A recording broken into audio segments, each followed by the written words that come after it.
안녕하세요 여러분, 수익률 상승에 도움을 드리고 싶은 헬퍼입니다. 금일 진행은 사실 원래는 제가 증시 부분 설명드리고 이 빨간색 탭하고 파란색 탭들 설명드리는데요. 원래 오늘은 이제 빨간색 탭을 설명드리는 날인데 아무래도 조금 증시가 최근에 조금 이상징후를 많이 보이고 있고 증시 관련된 부분을 더 궁금하시는 점이 많으실 것 같아서 오늘은 코스피랑 S&P 쪽 좀 증시 중심으로 왜 하락하고 있는지, 어떻게 대응해야 되는지 중심으로 좀 설명을 드리도록 하겠습니다. 마감 시황부터 일단 간단하게만 설명드리면 오늘은 코스피가 한 1.7% 정도 하락을 하였고요. 코스닥은 한 2.5%의 큰 하락이 있었습니다. 오늘 같은 경우에도 사실 프로그램 매도에 영향이 컸었고요. 프로그램 매도가 이렇게 1.4조 정도 나왔습니다. 먼저 조금 수급부터 보시면 개인 같은 경우가 1.9조 매도가 있었고요. 매수가 있었고요. 외국인과 이제 기관이 현물은 매도하고 선물은 매수하는 매도 차익 거래가 계속해서 지속되고 있습니다. 그럼에도 불구하고 일단 거래소 자체로는 이제 외국인이 거의 한 1.6조 정도를 매도를 하였는데요. 선물 금액 대비해서 뭐 레버리지를 감안하더라도 사실 아무래도 조금 현물 자체 매도 물량도 좀 거세 보이고요. 그렇기 때문에 외국인은 조금 순 매도를 한 게 아닌가 판단을 합니다. 매도 차익 거래를 넘어선 매도 물량이라고 판단을 하고요. 이렇게 프로그램 매도가 1.4조 규모로 대규모로 나오는 것은 이 베이시스로 요즘에 계속 말씀드리지만 설명드릴 수 있습니다. 일단 어제 방송 같은 경우에는 이 베이시스가 한 1 정도까지 떨어졌기 때문에 조금 프로그램 매매를 뭐 크게 걱정하실 필요는 없다고 말씀드렸는데 오늘 어김없이 2.7까지 재차 상승을 하였고요. 내일은 이제 또다시 프로그램 매도를 조금 주의해야 되는 단계가 됐습니다. 이 베이시스가 뭔지 조금 그럼 설명을 드리면 코스피 200 선물이고요. 코스피 200 선물의 현재가가 지금 422 정도 됩니다. 이제 오늘 종가로는 414 정도 되고요. 이 코스피 200 그러면 지수가 있지 않습니까? 코스피 200 지수가 그럼 이제 주식이라고 가정을 했을 때 그 주식 가격이 이론적으로 한 416.7 정도가 돼야 된다고 이제 이론가가 나옵니다. 이 기초자산인 코스피 200에서 약간 금리를 조금 더해준 수치고요. 거의 비슷한 수준인 것을 알 수 있습니다. 그렇기 때문에 지금 현재 선물이 현물보다 싼 상태이고요. 이런 것을 이제 전문 용어로 이제 백어데이션이라고 합니다. 이 선물이 더 비쌀 때를 콘탱고라고 하고요. 일반적인 시장은 사실 콘탱고가 일반적인 시장입니다. 그럼에도 불구하고 현재 백어데이션이고요.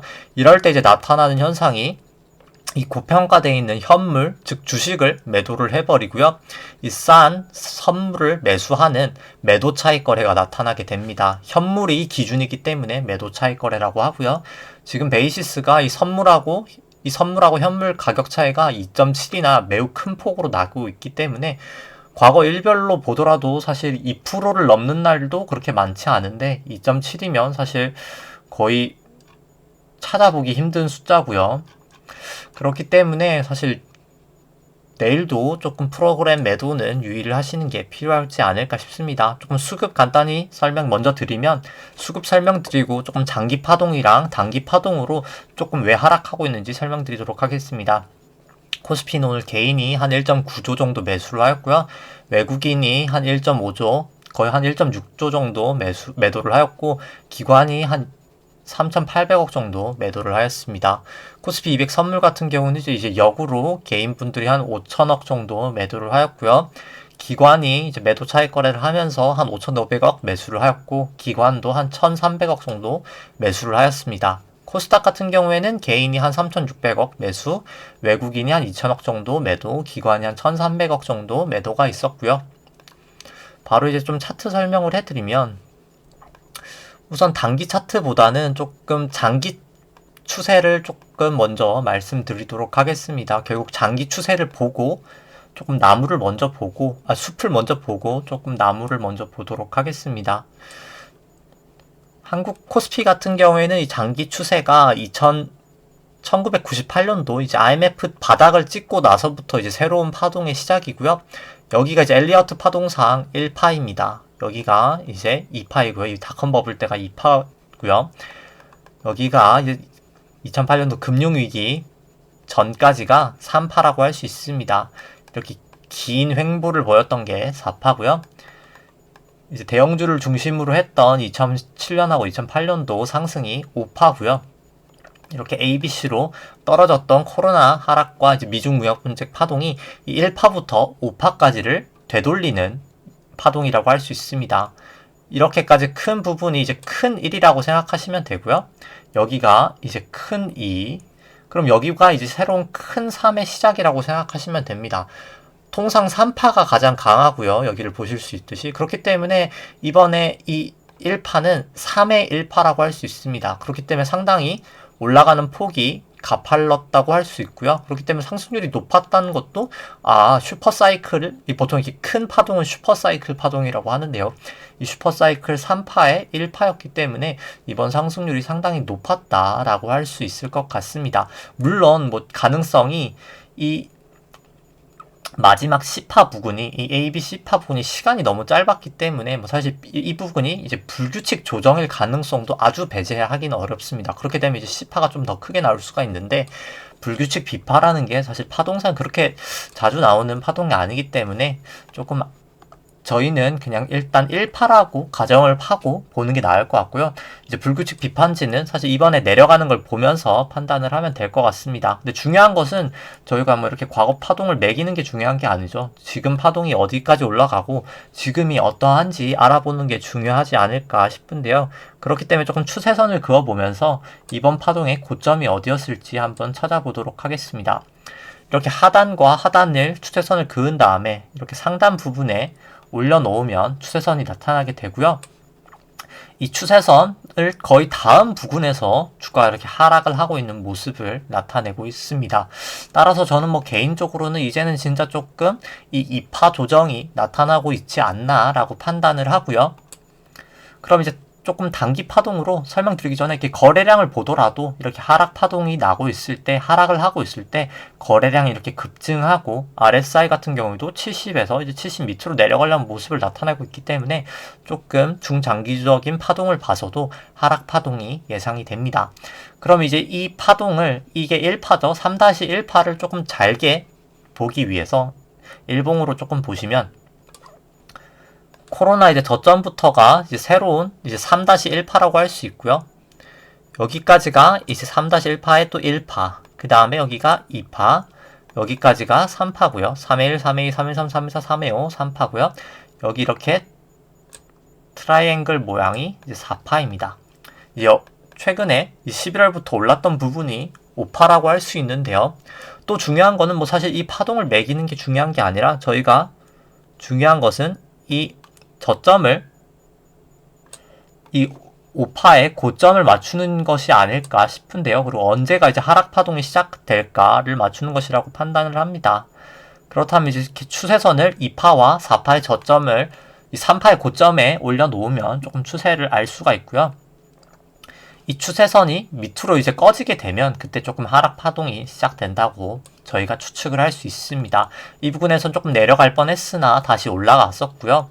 지금 같은 경우가 사실 오늘 주가가 하락하면서 이 하락 추세선을 이제 뚫어버렸습니다. 그렇기 때문에 저는 조금 이제 하락 파동은 시작됐다고 판단이 되고요. 그럼에도 불구하고 조금 또 하나의 가능성을 말씀드리면 뭐 여기가 1파, 2파, 3파, 4파, 5파일 가능성도 뭐 완전히 배제하기는 어렵습니다.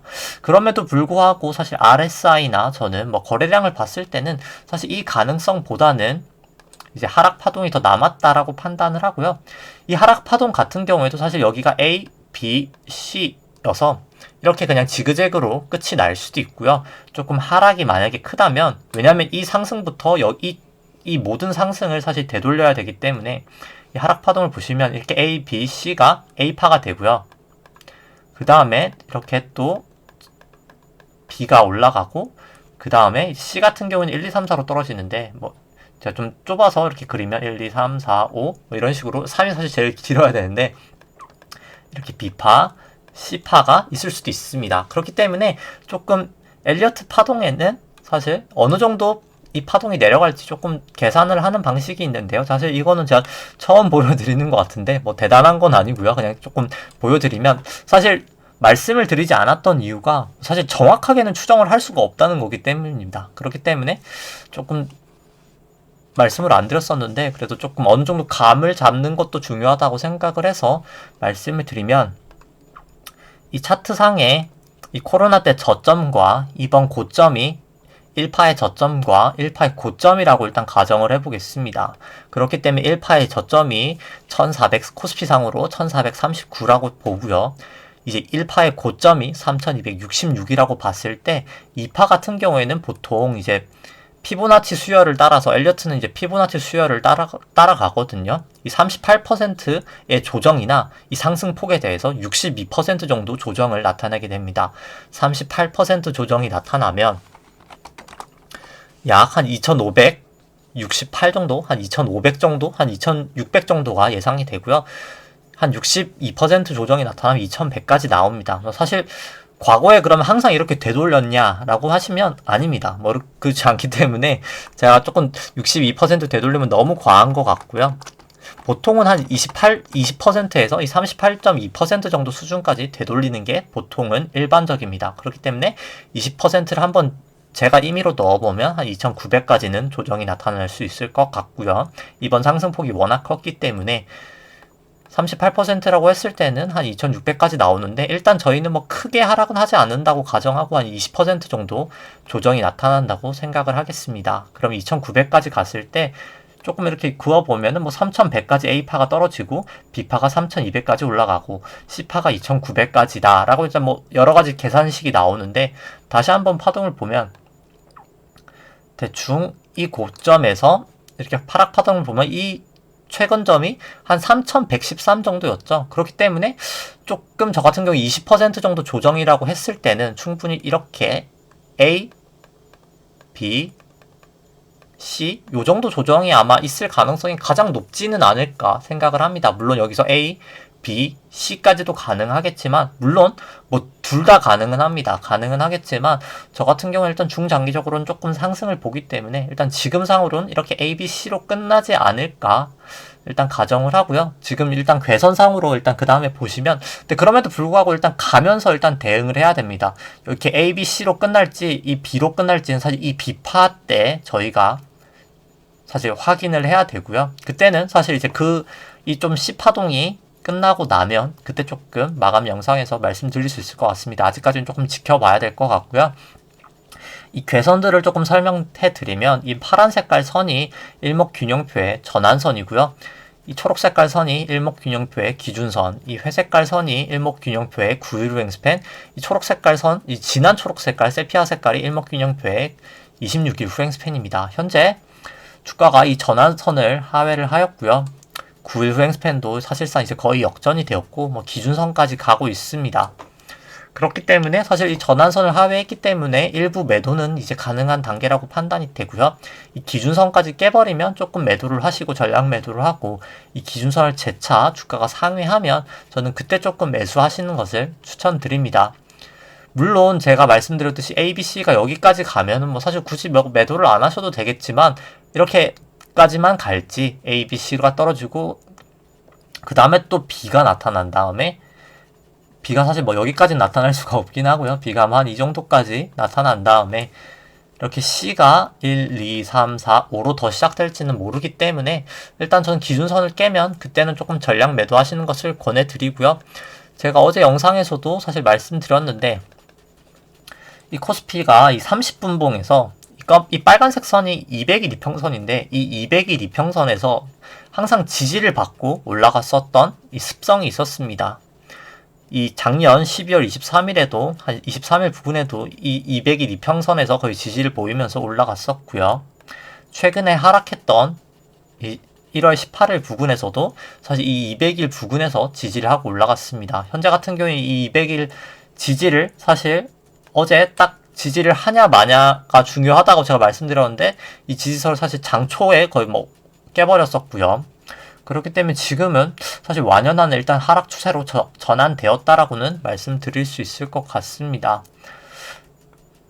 그렇기 때문에 조금 주의를 하시는 단계가 필요할 것 같고요. 코스피 변동성 설명드려도 오늘 주가가 큰 폭으로 하락했기 때문에 약 12% 정도 상승을 하였습니다. 현재 전환선 위에 있고요. 이 9일 후행스팬도 언제든지 호전될 수 있는 상황이기 때문에, 그리고 사실 절대적인 수치도 상당히 높기 때문에 조금 투자는 유의를 하시는 게 필요하지 않을까 판단을 합니다. 사실 저 같은 경우에는 이 하락을 사실 어느 정도는 조금 방어를 하고자 하는 마음에 사실 한 이 부근에서 풋옵션을 일부 매입을 했었고요. 사실 어제 같은 경우에도 저는 이 30일 분봉으로 말씀드리면 이 30일 분봉이 사실 거의 다 오고 나서는 사실 이번에는 여기서는 지지를 보였지만 이 경우에는 사실 뭐 전환선 기준선 다 하회하고 이 후행 스팬까지 완벽하게 역전이 되었던 구간이기 때문에 사실 이 부분하고 한 이 부분에서 풋을 조금 일부 매입을 하였습니다. 풋옵션을 매수 정도로 하였고요. 그렇기 때문에 일단 사실 오늘 하락 부분에 대해서는 사실 오히려 풋에서는 거의 한 80% 이상 수익이 나면서 제가 풋을 포트폴리오에서 한 2~3% 정도밖에 사진 않았었는데 뭐 전체 포트폴리오를 조금 해지하는 효과가 있었습니다. 그럼에도 불구하고 사실 개인 투자자 분들에게는 저는 일단 포트폴리오가 한 억을 넘어가지 않는 이상 풋옵션이나 뭐 선물 같은 것은 추천드리지 않고요. 그럼에도 불구하고 사실 제가 말씀드렸지만 이 베이시스나 이런 게 다 선물과 옵션에 관련되어 있는 내용이기 때문에 사실 투자를 하신다면 사실 선물도 이 현물 시장에 되게 밀접하게 연관이 되어 있습니다. 그렇기 때문에 조금 저희 시청자분들은 이 선물하고 옵션도 조금 공부를 하시는 게 좋지 않을까 싶습니다. 제가 요즘 좀 회사가 너무 바쁘기 때문에 회사가 연초에 사실 제가 바쁜 업종이어서 조금 바쁘기 때문에 영상을 좀 많이 못 올려드리고 있는데 제가 조금 여유가 생기면은 그때는 조금 제가 시간을 더 내서라도 조금 선물하고 옵션 강의도 조금 올릴 수 있도록 하겠고요. 일단 다시 본론으로 들어가면은 사실 지금 당장 뭐 공부를 하셔서 선물 옵션을 하는 건 이미 늦은 것 같고요. 개인 분들 같은 경우에 저는 인버스 이런 거는 절대 추천드리지 않습니다. 사실 레버리지 상품 같은 경우에는 인버스를 하시는 것보다는 그냥 보유하신 다음에 그냥 매도를 하신 다음에 현금을 보유했다가 조금 저점 부근에서 추세를 다시 상승 추세로 돌아간다고 판단했을 때 재매수하시는 전략이 낫지 않을까 판단을 하고요. 일단 조금 추세를 완벽하게 확인하고 싶으신 분들은 이 기준선을 하회하고 매도를 하시면 될 것 같고요. 뭐 저 같은 경우에는 사실 조금 하락이 더 있지 않을까 판단을 합니다. 그 다음에는 조금 S&P 차트를 또 초장기 추세로 한번 좀 말씀드리면 이 3주봉으로 말씀드리면 사실 계속 말씀드리지만 조금 증시가 저 같은 경우 지금 되게 중요한 상황이라고 생각하기 때문에 계속 반복해서 말씀드리고요. S&P 같은 경우에 2008년도 이 저점 부근, 이 금융위기 터지고 나서 이 저점 부근이 사실 새로운 이제 상승 파동의 시장이라고 할 수 있습니다. 그때부터 여기까지가 1파고요. 여기가 2파, 여기가 이제 3파, 여기가 이제 트라이앵글로 4파고요. 4파, 최근의 상승이 이제 5파라고 할 수 있습니다. 한국하고는 약간 파동 위치는 다르고요. 파동의 순서는 조금 다르고요. 이렇게 또 4파 저점에서 2파랑 4파의 저점에서 이 추세선을 그은 다음에 사실 이 3파의 고점에다가 올려놓으면 추세를 또 알 수가 있고요. 이 5파가 사실 이 부근에서 넘어갔기 때문에 뭐 사실 이제 5파 이 부분이 5파구나 더 확실하게 알 수 있습니다. 충분히 넘어설 수 있고요. 중요한 것은 이 추세선을 다시 하락할 때 그때 조금 큰 폭의 하락이 예상됩니다. 미국 같은 경우는 5파기 때문에 이 ABC 파동이 사실 더 강하지 않을까 싶고요. 왜냐하면 이 1파부터 5파의 거대한 상승을 되돌리는 파동이기 때문에 조금 미국의 하락 파동이 저는 조금 더 거세지 않을까 개인적으로 판단을 합니다. 그 다음에는 이제 미국에서의 5파를 조금 말씀드리면 이게 큰 5파고요. 이 큰 5파를 좀 잘게 쪼개보면 여기가 1파, 여기가 2파, 여기가 3파, 여기가 4파, 여기가 5파입니다. 근데 제가 저번 영상도 그렇고 계속 말씀드렸지만 미국 같은 경우가 이 5파가 사실 더 조금 약간 추정하기가 쉬웠습니다. 왜냐하면 5파 고점에서 항상 보통 나타나는 쐐기 모양 패턴을 보이고 있었기 때문인데요. 이렇게 주가가 이렇게 좁아지면서 이렇게 뾰족뾰족해지는 모양을 이렇게 쐐기 패턴이라고 합니다. 이게 쐐기 모양 차트 패턴이고요. 보통 이제 5파 고점에서 이제 보통 천정에서 많이 나오는 패턴입니다. 보통 주가가 이제 힘이 없이 올라간다고 표현을 하고요. 이런 것이 이제 주가가 상승은 하는데 조금 힘이 없을 때 올라가는 이 쐐기형 패턴이 나옵니다. 어제 이제 주가가 하락하면서 이 쐐기형 패턴이 깨져버렸고요. 그렇기 때문에 조금 추세적인 하락이 나타나지 않을까 미국도 저는 판단을 합니다. 지금 뭐 전환선, 기준선 다 하회를 하였고요. 뭐 완벽하게 기준선은 하회하지 않았지만 사실 이 선물을 통해서 보시면 S&P 선물로 보시면 사실 이 주가가 기준선, 전환선을 다 하회를 하였습니다. 뭐 조금 긍정적인 부분을 찾아보라고 말씀하시면 이 검은색 선이 50일 이평선인데 이 50일 이평선에서는 조금 지지를 보이고 있고요. 이 50일 이평선까지 사실 완벽하게 깨버린다면 정말 더 하락 추세가 시작될 것이라고 판단을 하지만 저는 이미 이 쐐기 패턴을 깨버렸기 때문에 조금 하락 패턴은 이미 시작되지 않았나, 그냥 50일 이평선에서 단기 지지를 정도 하는 정도지 않을까 판단을 합니다. 그 다음에는 조금 설명드린다면 사실 이게 매크로적으로 조금 거시경제 측면에서 조금 오늘 같은 경우에는 설명을 드리면 제가 사실 매주 월요일 날 유동성 분석을 말씀을 드리는데요. 이 유동성으로도 사실 이 하락을 조금 설명을 드릴 수가 있습니다. 유동성이 중앙은행이 사실 간단하게만, 이게 좀 긴 얘기가 될 수 있기 때문에 간단하게만 설명을 드리면 사실 코로나가 터졌을 때 중앙은행이 가장 먼저 했던 것은 기준금리 인하였습니다. 2.5%에서 그러니까 1.8% 정도 됐었죠. 이제 코로나 전에서 한 1.8% 되는 금리를 이제 제로금리까지 바로 낮춰버리고요. 기준금리를 낮추고 이렇게 M1하고 M2 통화량을 늘려버립니다. 이 자세한 설명은 사실 이 썸네일, 노란색 썸네일 유동성 자료를 보시는 게 맞을 것 같고요. 뭐 자세한 이 정의 같은 것은 설명은 하지 않겠습니다. 시간 관계상. 그래서 M1하고 M2 이 통화량 자체를 증가시켜 버렸고요. 이제 본원되는 통화, 그냥 통화량을 찍으면 바로 증가되는 이 M1 통화량 자체가 일반적으로 처음엔 더 증가가 되기 때문에 이 M2-M1 증가율은 이렇게 완만하게 되고 있는 상태였습니다. 유동성 영상에도 말씀드렸지만 이 M1하고 M2 증가율이 이렇게 완만해질 때가 보통 위기가 나타나게 되고요. 그 이유는 사실 이렇게 돈이 풀릴 때는 유동성 장세기 때문에 모든 주식이 다 상승을 합니다. 그 다음은 이제 이 M2-M1 증가율이 상승을 하면서 실적 장세가 펼쳐지게 되는데요. 중장기적으로는 전 그렇기 때문에 파동상으로도 3파에 3파가 올 것이라고 결국은 판단하고요. 그때는 아마 최근의 상승률보다 더 높은 상승이 예상이 됩니다. 그럼에도 불구하고 이 1파 때는, 이 유동성 장세 때는 사실 주식이 좋고 나쁘고를 떠나서 그냥 돈이 많이 풀리기 때문에 다 올라갑니다. 그냥 다 올라가고요. 이 다음에 유동성 장세가 끝나고 실적 장세에서는 M2-M1 증가율이 증가하면서는 정말 실적이 받쳐주는 친구는 엄청나게 올라가게 될 거고요. 실적이 받쳐주지 않는 친구들은 더 내려가게 될 겁니다. 올라가지 못하게 될 거고요. 그렇기 때문에 사실 포트폴리오를 조금 리밸런싱 하는 것은 중장기적으로 이번 2번 파동 때 조금 대비를 하시는 게 저는 필요하지 않나 판단을 하고요. 그리고 조금 말씀드리고 싶은 것은 사실 뭐 유동성 장세, 실적 장세를 말하려는 목적도 있었지만 중요한 건 이 M2-M1 증가 이렇게 완만해질 때가 유동성 장세도 아니고 실적 장세도 아닌 어중간한 장세가 딱 있습니다. 보통 뭐 그레이존이라고 하고요. 약간 이 부분이 사실 어떻게 보면은 좀 단기 급락이 조금 나타나는 패턴의 구간입니다.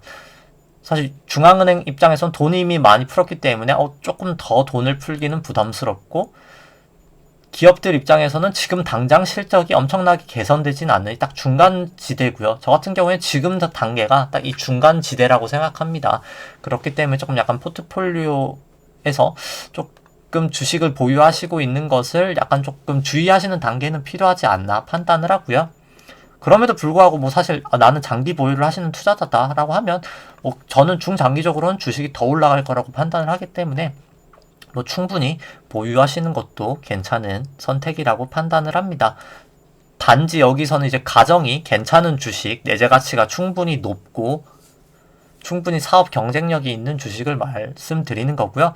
그 다음에 이제 오늘은 신용잔고 살펴보면 신용잔고 같은 경우에는 코스피 신용잔고 같은 경우에는 조금 하락을 하고 있습니다. 그럼에도 뭐 하락폭이 크진 않고요. 뭐 여전히 21조를 유지를 하고 있습니다. 뭐 하락을 하고 있는 이유는 아무래도 증권사들이 이 자기 자본 한도가 다 찼기 때문에 더 이상 신용 공여를 해주지 못하는 영향이 가장 크다고는 판단이 되고요. 그럼에도 불구하고 코스피 신용잔고는 여전히 사상 최고치 수준입니다. 그 다음에 이제 신용잔고를 코스피 시총으로 나눈 수치는 이렇게 하락을 하고 있는데요. 매번 영상에 말씀드리지만 이렇게 코스피 신용잔고를 코스피 시총으로 나눈 수치가 이렇게 하락하게 되면 늦으면 몇 달 내로 사실 조정이 이렇게 나타나게 됩니다. 보통 고점을 알리는 신호이고요. 이것을 봤을 때도 사실 조금 증시의 위험 요인은 있지 않나 판단을 합니다. 코스닥 같은 경우에는 코스피랑 신용잔고는 모습이 그렇게 크게 다르지 않기 때문에 설명을 생략하도록 하고요. 그 다음에 조금 누적 수급 차트 설명을 드리면 코스피 같은 경우에는 이제 누적 수급으로 2020년부터 개인분들이 지금 거의 70조 가량을 매수를 하고 있고요. 기관이 사실 누적적으로 엄청나게 큰 양을 매도를 하고 있습니다. 그리고 외국인도 사실 계속 매도를 하고 있고요. 수급상으로도 사실 조금 안 좋은 패턴이 나타나고 있습니다. 베이시스로도 말씀드렸지만 사실 내일도 수급이 안 좋을 확률이 상당히 높고요. 매도 차익 거래는 내일도 나오기 때문에 아마 기관하고 외국인 매도는 내일도 지속될 가능성이 높지 않을까 판단을 합니다. 그 다음에는 이제 코스피 밸류에이션 좀 차트를 보여드리면 이 수치가 사실 코스피 이 파란 색깔 선이 코스피고요. 이 빨간 색깔 선이 코스피 안에 있는 기대 수익률을 국고채 10년 금리로 나눈 수치입니다. 그냥 간단하게 높을수록 주가가 저평가, 낮을수록 주가가 고평가라고 생각하시면 되고요. 제가 개발은 한 건 아니고, 그러니까 미국 연방준비은행에서 이제 많이 사용하기 때문에 보통 페드 모형이라고 불리는 모델입니다.